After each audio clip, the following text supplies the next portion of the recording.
Okay, now let's see what is built-in function and what is user-defined function. The built-in functions in Python are simple. They are the functions which are already exist in the Python libraries. We have seen them already in our previous class, like the print functions, the input functions, the type function, and the flow function. So these functions are already exist in the Python library. We can use them directly and with no doubt. So the important part is, what is user-defined function? The user-defined function is the function you write by yourself. You use those functions to solve your particular task. And before you define your function, you need to follow in the function naming rules. So you need to provide a valid name for your own function. The naming rules is similar as the variable naming rules. So there are 4 points for the naming rules. You cannot use the keywords which are already exist in Python. The function name, it shall start with the letters or the underscore characters, not with the numbers. And the function names can only contain letters, numbers, and underscore character, not like plus sign or the minus sign, so etc. So the strange characters. And the names is case sensitive, so be aware of this. How can we write a functions? Following the syntax in Python, if you want to write a Python function, you need to use the keyword def. Def represents define. So you use def to define your own function. And following def, you need to provide the function name, so the name following the naming rules, and then it is followed by the parentheses. And in the parentheses, you need to provide input parameters. You can provide 1 parameters, 2 parameters, or even no parameters. So it depends on what you want to fit into your own function. And below this defined line, you can do the task you want to do in the function.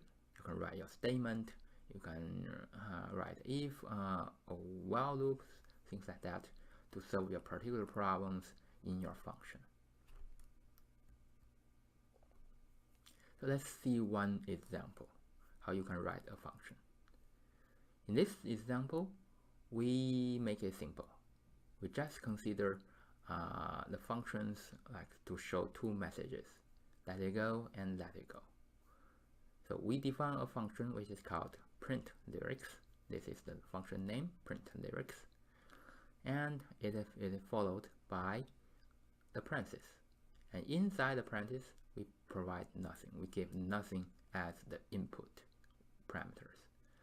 So we don't need to fit anything to this function, just show the message, let it go, right? So at the end, when we run our function, we will have 2 messages, let it go and let it go.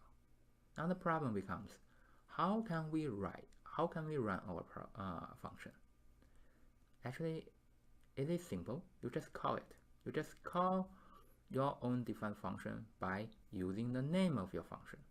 You write print lyrics parentheses, right? So this means now you want to execute this function, and this function is what you defined above.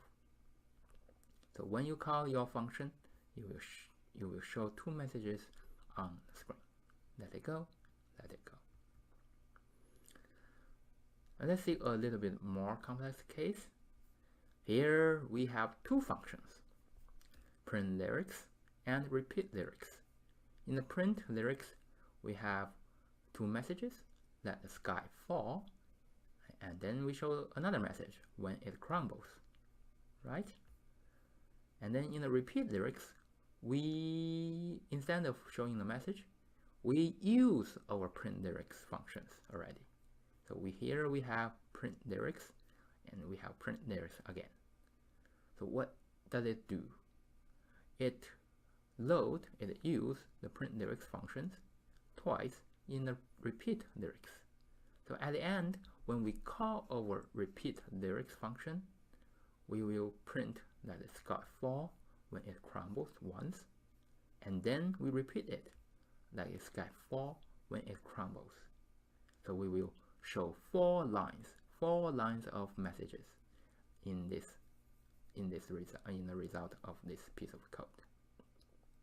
Right. And importantly, it really does not matter which function we define first. That's because the function is only used when we call it.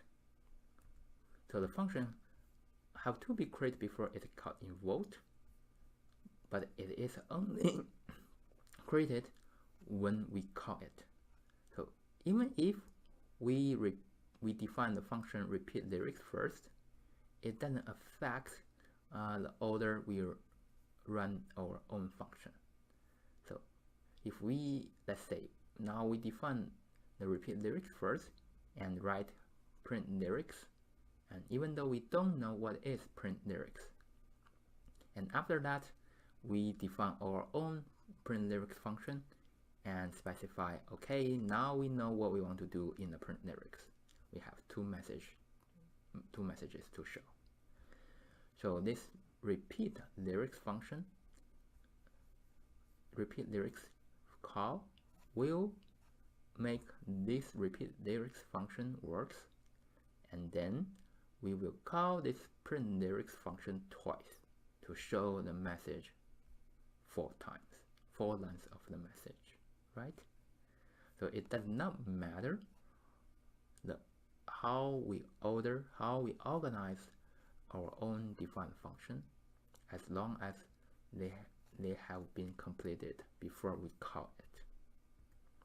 On the contrast, let's say if we didn't complete our functions before we call it, we will have the error.